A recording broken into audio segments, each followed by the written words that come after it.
성장통.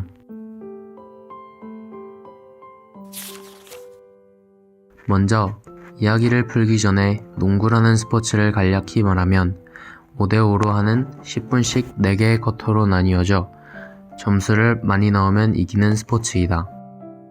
이제 본격적으로 내 이야기를 시작해보자. 우리 학교는 방과 후 수업이라는 활동이 있었는데 초등학교 3학년 때 농구 수업을 신청하여 농구를 처음 접하게 되었다. 나는 어릴 적부터 운동을 좋아하는 아이였다. 하지만 나는 어릴 때 또래들보다 몸무게가 많이 나갔다. 한마디로 비만이었다. 그래서 운동을 잘하지 못했지만 농구를 할 때 슛을 넣는 기분이 너무 짜릿하고 좋았다. 나는 농구를 엄청 잘하지는 않았지만 내 친구들보다는 잘했었다. 그래서 선생님의 권유로 5, 6학년 형들과 방과 후 수업을 하게 되었다. 하지만 어릴 때는 성장이 빠르기 때문에 형들은 나보다 키도 크고 빨랐다. 그래서 초반에는 따라가기가 좀 힘들었지만 선생님의 도움으로 곧잘 따라갈 수 있었다. 그리고 나는 4학년까지 방과 후를 하고 전학을 가게 되었다. 새로운 학과를 가게 되고도 나는 농구를 계속하였다. 하지만 새로운 학교의 친구들은 농구를 좋아하지 않았다. 하지만 다행인 것은 새로운 학교에는 초등학교 5학년부터 고등학교 3학년까지 다 같이 생활을 한다는 것이었다. 그래서 나는 여기서도 형들과 농구를 하기 시작했다. 하지만 농구를 하면 할수록 친구들과 멀어지게 되었다. 그래서 나는 친구들과의 관계를 위해서 농구에서 점점 손을 떼기 시작했다.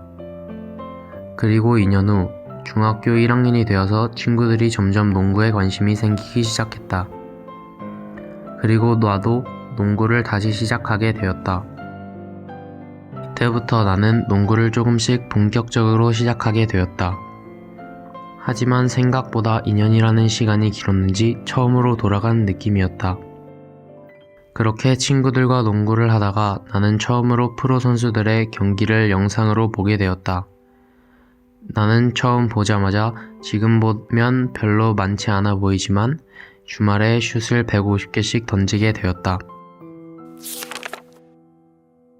그리고 10개월 후 나는 클럽 농구를 시작하게 되었다. 처음 훈련을 간 날엔 정말 힘들었지만 농구를 할 수 있었기에 즐거웠다. 그렇게 3주째가 되던 주에 나는 선수반으로 해보라는 얘기를 듣게 되었다. 나는 너무 기분이 좋았다. 나는 이렇게 하면 선수가 될 수 있다고 생각했다. 그렇게 거의 2달째가 되던 때 아빠에게 한 말을 듣게 되었다. 그 말은 정말 선수를 하려면 학교 엘리트 농구부를 들어가야 된다는 말이었다. 나는 너무 막막했다. 그래서 클럽 코치님과 얘기를 하게 되었다. 코치님은 나에게 선수를 하기는 힘들 거라고 하셨다.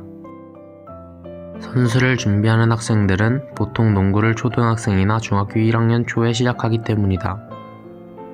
하지만 나는 중학교 1학년 말이었다. 그래서 나는 좀 좌절했다.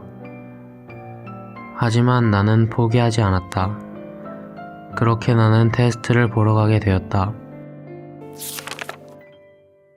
나는 테스트를 보러 가자마자 거기에 있는 친구들을 보고 기가 죽고 말았다. 그들의 실력이 너무 압도적이었기 때문이었다. 거기에는 훗날 국가대표가 되는 선수도 있었다.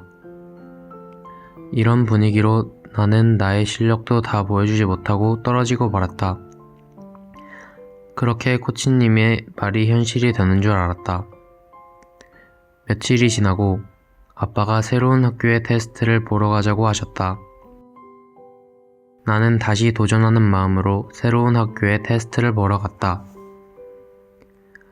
저번과는 다르게 그냥 테스트가 아닌 연습 경기가 있는 날 보는 테스트였다. 나는 솔직히 이미 한번 떨어졌기 때문에 걱정을 많이 하고 갔다. 긴장도 많이 했기에 저번보다 못한 느낌이었다. 연습 경기가 끝나고 감독님의 방으로 부모님과 함께 걱정과 떨리는 마음으로 갔다. 나는 이번 테스트에서 떨어지면 농구의 꿈을 포기하려고 했다. 그런데 감독님의 말을 듣고 놀랄 수밖에 없었다. 감독님은 아직 실력은 많이 부족하지만 열정과 근성이 보여 들어올 수 있게 해주신다고 하셨다. 나는 감독님께 너무 감사했다. 하지만 유급을 해야 한다고 하셨다. 나는 솔직히 그렇게 놀라지는 않았다. 사실 전부터 유급할 생각을 하고 있었기 때문이다. 그렇게 나의 선수 생활이 배재중학교에서 시작되었다. 나는 첫날 설레는 마음으로 학교에 갔다. 그런데 첫 번째 문제가 여기서부터 생겼다. 문제는 아침마다 40분에서 50분을 차를 타고 등교해야 한다는 것이었다. 하교는 더 문제였다. 하교 때는 차로 엄마가 데리러 오실 수 없어서 지하철과 버스를 이용해 집에 가야 했다. 집에 가는 데는 무려 2시간 30분이 걸렸다. 나는 너무 힘든 걸 알았지만 농구에 대한 열정으로 다녀야겠다고 생각했다. 그렇게 첫날 학교에 도착하고 수업을 마쳤다. 나는 이제 친구들과는 다르게 평범한 학교를 할 수 없었다. 그렇게 나는 체육관으로 향해 가고 있었다. 나는 이제 정말 선수의 꿈을 가지고 나아가기 시작한 것이다. 첫 훈련이 시작되고 나는 들뜨고 있었지만 내가 생각한 훈련과 너무 달랐다. 나는 선수들은 슛 연습도 많이 하고 드리블도 하면서 재미있게 할 것이라 생각했다. 하지만 내 생각과는 전혀 달리 3시간 정도 하는 훈련 중 2시간 정도를 달리기를 할 정도로 체력 운동을 정말 많이 했다. 그렇게 가장 힘들었던 첫 훈련이 끝났다. 나는 다리를 후들거리며 집으로 향했다. 나는 앞으로 이런 힘든 운동을 할 생각에 정말 앞이 막막했지만 한편으로는 좋은 친구, 선배들과 함께 농구를 할 수 있다는 생각에 기대했다. 이렇게 하루, 한 달이 지나고 첫 대회가 시작하였다. 나는 한 가지 문제가 더 생겼다.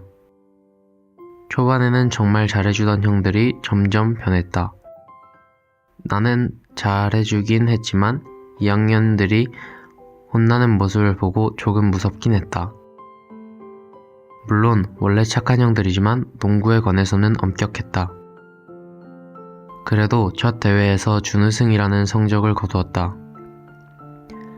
그렇게 대회가 하나하나 끝나고 여름방학이 찾아왔다. 우리는 여름방학에도 훈련을 했고 대회가 있었다. 그 대회 중간에 농구 선수를 그만둬야 할 위기가 찾아왔다. 나는 대회를 하던 중 엄마, 아빠가 두 분 다 일을 하셔서 봉사를 잘 나가지 못해 종무 부모님이 우리 아빠를 불러 봉사를 더 이상 하지 못하면 나가야 한다고 감독님과는 다 이야기가 된 상황이라고 말씀하셨다. 이 이야기를 들은 나는 너무 화나고 억울했다. 나는 농구만 열심히 하고 잘하면 된다고 생각했고 이런 일이 있을 거라고는 상상도 하지 못했었다. 그렇게 나는 농구부를 나가게 되었다. 그리고 이것이 나의 가장 최고의 선택이 되었다. 아빠는 집 주변에 농구할 수 있는 곳을 찾아보자고 하셨다. 그렇게 하나의 스킬 트레이닝 센터를 찾으셨다. 그런데 그곳에는 배재고등학교 농구부에 있던 형들이 3명이나 있었다. 나는 그곳에 가서 새로운 선생님과 형들, 친구들을 만났다. 그곳에서는 매일 새벽, 오후, 야간 훈련을 하며 매우 힘들게 코어 운동과 약간의 웨이트, 기본기, 슛, 드리블 등을 모두 고치고 실력을 늘리기 시작했다. 나는 이때가 지금까지 있었던 시간 중에 가장 실력이 빠르고 많이 는 시기였다. 그렇게 나는 농구 선수의 꿈을 포기하지 않을 수 있었다. 나는 1년 반을 운동하고 고등학교 농구부에 다시 들어갈 계획을 세우게 되었다. 하지만 원래 인생은 계획대로 되지 않듯이 나에게 다시 한번 성장통이 찾아오게 되었다. 스킬 트레이닝에 다닌 지 4개월이 지난 후 배재중학교 담임선생님께 연락이 왔다. 지금이 학교에 돌아올 수 있는 마지막 주간이라고 하셨다. 하지만 나는 운동을 계속하려면 다시 농구부에 들어가야 하고 그럴 자신이 없었기에 가기 싫어했다. 그래서 나를 키워주신 할머니에게 조언을 구하고 부모님과 얘기해보고 밤에 혼자 울면서 고민했었다. 그렇게 결국 다시 배재중학교로 돌아가게 되었다. 처음에 돌아갔을 때는 아직 마음의 준비가 되지 않고 걱정과 염려가 너무 심해서 정심환과 약을 먹고 운동을 했었다. 그리고 전지훈련을 가게 되었고 친구들과 형들과는 편하게 지낼 수 있었지만 감독님과는 좀 불편했었다. 그렇게 험난했던 전지훈련이 끝나고 다시 대회가 시작되었고 내 우려와는 다르게 식스맨으로 20분 정도 뛸 수 있었다. 팀의 핵심 멤버는 아니었지만 경기를 뛰고 팀에 도움이 될 수 있다는 생각에 기뻤다. 그렇게 대회가 한 개 남은 시점에서 부모님께 선교를 간다는 청천벽력 같은 이야기를 들었다. 나는 계속 바뀌는 환경에 이제는 정신적으로 힘들었다. 나는 부모님께 3학년까지는 한국에서 마치고 싶다고 했다. 하지만 항상 돌아오는 대답은 안 돼 였다. 그렇게 나는 한국 생활을 마무리하고 외국으로 가게 되었다.